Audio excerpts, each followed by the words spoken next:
'Twas the night before heartswarming, by the Fender 22. 'Twas the night before heartswarming. Chapter 1. Only chapter.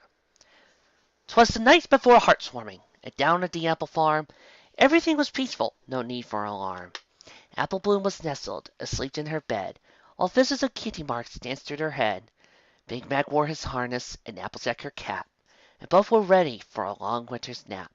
When out on the lawn there arose such a clatter, they raised the window to see what was the matter. While outside it was toasty, outside the wind did blow, the temperature kept dropping, with trees caked in snow. Applejack gazed out.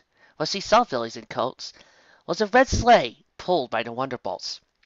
They started a buck, those Pegasi so quick, performing maneuvers in all matters of tricks. Applejack was breathless. Could this be a dream? Then she saw her, the mare guiding the team. She was energetic and happy, and had a certain buzz, but Applejack was confused, didn't know who it was. More rapid than Capricorns, the Wonderbolts came, and the mare giggled out as they called him by name. I'm Spitfire, I'm Soarin', I'm Fleetfoot and Skybeam, I'm Footswing and Skywarp, Thundercracker and Starscream! Mac heard new noises clear up on the roof, and realized it was the stomping of many a hoof. Down the chimney the mare came with a groan, and pressing her mane, said, Hey, AJ, nice mane, nice home. If she was wearing a long coat and flour all over, and AJ smelled the scents of peppermint and clover. She had a pink mane, as poofy as could be, and her smile never broke, for she was quite happy. Pikey! Applejack shouted, startled by her friend. What are you doing? Have you gone off the bed? Do not be silly, the mare said without pause. I'm not Pink and Mina. I'm the one and only Pinky Claus. And with that, the pink mare reached deep into her sack and said, Let's see what I got, your brother Big Mac. You work awfully hard, bringing in your yield, and your back must ache after a long day in the field. Those aches are common and become the norm. To soothe you, I got a blanket that's toasty and warm. A blue blanket was pulled from the sack, and Piggott draped it across his great back. Macintosh gave her a smile and a kiss on the cheek, for this present was perfect, and just made his week. Next is little Apple Bloom, always off on a lark. So, to her, a book on ponies, who took long at getting a cutie mark. I know finding her talent has made her greatly moan, but seeing those famous ponies will make her feel less alone. The next present was metal, and it was dandy. Applejack admired it. A new walker for Granny. Now don't worry, Applejack, I haven't forgotten you, for here are some fluffy coats and some new bowls, too. The coat keeps you toasty, even as the winds make you quake, and the bowls are for the kitchen to make yummy apple cake. Her task now completed, Pinky Claus made to go, but Applejack stopped her, for she needed to know. Why did you do this? Why do this for us? You went above and beyond, so why all the fuss? Pinky just smiled. It's simple, you see. You just aren't my friend. You're also family. I cannot do magic, but for once on this night, I can do something amazing to make your season quite bright. And with that, she ambled off, heading toward the old door. But AJ up looked in front of her to tell Pinky more. You're also my family, sugar, and if you're heading the girl's way, I'd like to join you, if there's some room in that sleigh. And believe it or not, this is what they say. Pinky's brilliant smile grew 3 sizes that day. The two left in the sleigh, pulled by 8 Wonderbolts. They raced up skywards without any jolts. They would visit each house and see each precious friend, who in turn would join them and be together at the end. For this is the merry season, and best believe the boast. 'Tis better to be with those that you love the most. Forget all your presents, trees, tinsel, and the rest. For love and friendship are truly the best.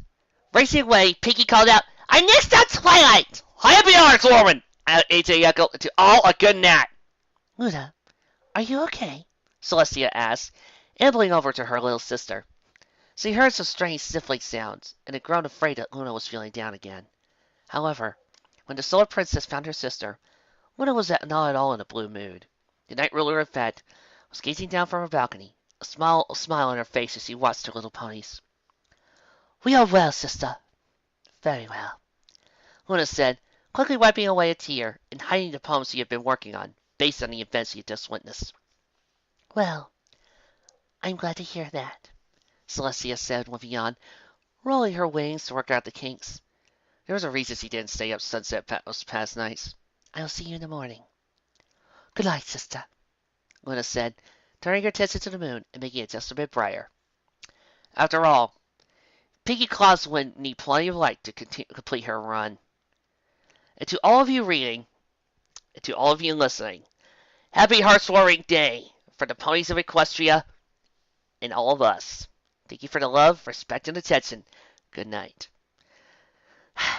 You see, I I know that some people would be surprised that this came from Defender 22 of all writers, but I've always kind of had this personal theory when it comes to writing or storytelling. I don't know if anybody else shares this theory with me, but I always felt that a good writer can really make you laugh, make you think, make you cry, or make you feel with rage. A truly fantastic writer could do both by doing so many other styles. And that's what Defender 22 can do. Yeah, his style can be insane, weird. We have to deal with Capricorns, and well, these three fics that I've highlighted of his has shown what he does when he gives us gives us into the madness. You know, psych gags, visual puns, weird ponies, awesome OCs, etc., etc., etc. But don't let me he's only a great comedian. What makes him a truly great writer is that he's able to do all this and yet warm our hearts with a simple story like this. I hope I can be this is why guys like him, RK Striker, K-Cat, Bookus, I hope I can be as good as them when it comes to my writing talents. I mean, I know I joke around with my family that I am truly that great, but I'm only good. I can only hope that through some of my stories, I can be just as good as them, because they've done so well. And that's what I live read for.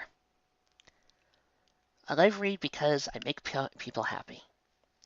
And that's what we need to remember on this day. The ability to always make us happy, and to bring forth smiles, and to enjoy the time we spend with our families and loved ones. So I say, here's to you, all you wonderful fanfic writers of fanfiction. Defender, K-Cat, RK Striker, Bookus, Visual Pony, yes, he used one too, that guy Vex, everybody on the Luniverse, and so many more I cannot begin to stop. And of course, the Descendant, who gave me permission to do my first live read, Sweet Taste of Cake, which is of course still one of my best. Here's to all of you. Happy holidays. And here's to all, and from all of us here at Martial Art Fruit User Channel, including Trixie and the rest, Shining Armor watching, and everybody who helps keep this channel alive and working 24/7, I'd like to thank you all. Happy holidays from all of us. Merry Christmas.